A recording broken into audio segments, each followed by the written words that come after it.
Je pense que Grenier, il part à la Roma, c'est quand même pour se relancer. C'est pas non plus un top joueur, quoi, Grenier, quand il part à la Roma. Mais la Roma, c'est pas non plus. C'est pas ce qu'il a fait. Là, c'est un autre débat. C'est est-ce qu'il va aller ou pas? Est-ce que c'était un top joueur avant d'y aller? La Roma. Et moi, je pense que la Roma, c'est un club qui peut servir pour Atem Ben Arfa de se relancer. Le championnat italien. Moi, je pense que ça serait assez. Non, je le méprise pas, c'est un championnat. La Roma, c'est un grand club. Mais tu sais, messieurs, on s'écoute. Non, mais tu remplaces pas Salah par Ben Arfa. Soyons sérieux, c'est comme si tu passes de Miss Monde à la de Lidl. Techniquement, tu perds rien. Alors que le mec, techniquement. Non, mais techniquement, tu perds rien entre Ben Arfa et Salah. Tu rigoles. Attention, techniquement, Ben Arfa, il est plus fort que Salah. Mais ça veut rien dire. Techniquement, je connais des gens qui sont très forts dans une équipe de placement, dans une cabine de douche. La deuxième chose, c'est que Atem, tu auras un Atem gonflé à bloc, une année de Coupe du Monde où il veut saisir sa chance, où il veut jouer la je vous dis, je vous me contredis même pas, je vous laisse dans vos illusions perdues sur ces joueurs. Là où je suis d'accord avec Jonathan, c'est que la Roma est un très grand club, mais effectivement, si la Roma est capable de se tromper sur Grenier, la Roma est aussi capable peut-être de se tromper sur Ben Arfa.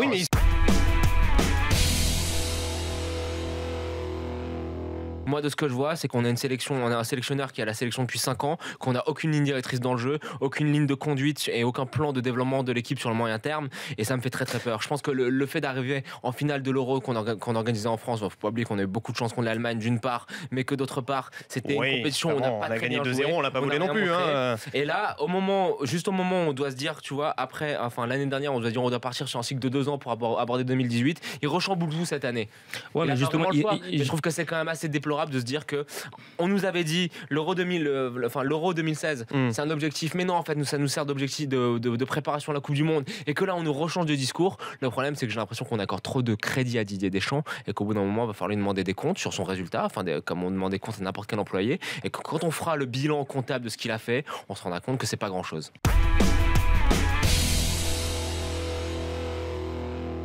Est-ce qu'Ocampos, lui, il pense que Bielsa, justement, c'est ce que dit Jonathan, est-ce que sa vision s'arrête à l'ère Bielsa seulement, ou est-ce qu'il prépare vraiment, comme Monaco, une vitrine un petit peu pour essayer de les exposer et à partir de là, de faire vivre Lille sur ces finances-là? C'est à observer, justement, savoir si dans le moyen terme, tu gardes toujours tes gamins et que tu continues à les faire jouer et qu'il y a vraiment quelque chose qui se met en place du côté de Lille dans le jeu.